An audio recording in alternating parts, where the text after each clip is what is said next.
Well, business news now. It's autumn in Washington, D.C., and that means it's time for the semi-annual gathering of the International Monetary Fund and the World Bank. The meetings come as developed nations battle runaway inflation and rising interest rates, but various officials have publicly fretted about the developing threats to emerging economies.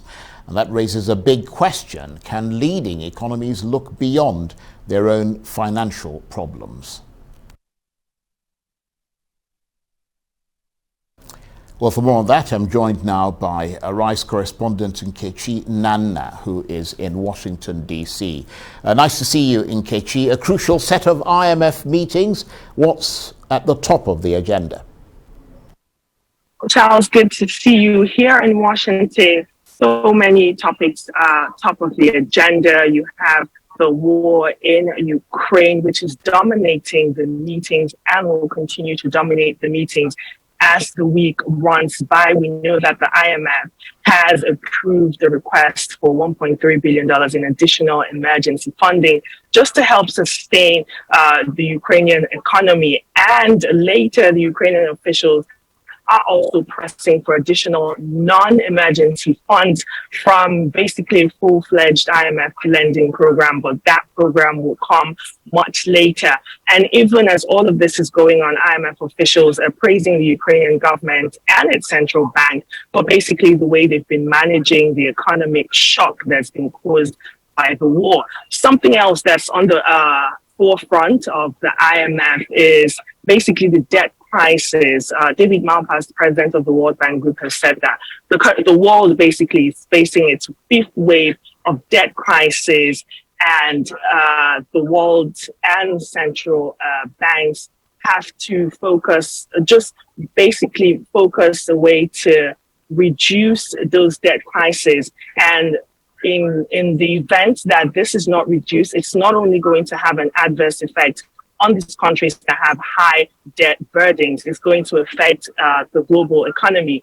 And so you're going to have more talks on subsidies, food insecurity, and how this is affecting emerging markets and developing economies. Charles, one thing I'm going to tell you is that most of the talks that are going on as the week kicks off today is just focusing on emerging markets. Kristalina Georgieva says whatever that's being done, the meetings in the spring meetings in April focused on basically a joint action of these institutions to collectively tackle these issues. But this meeting, the annual meetings, are basically supposed to focus on a laser sharp focus on emerging markets, the households that are feeling these high energy prices, food insecurity, climate change. And if it's not targeted on these emerging markets, it's just not doing well for the world, because it's not only going to affect these developing economies, it's going to affect the whole world.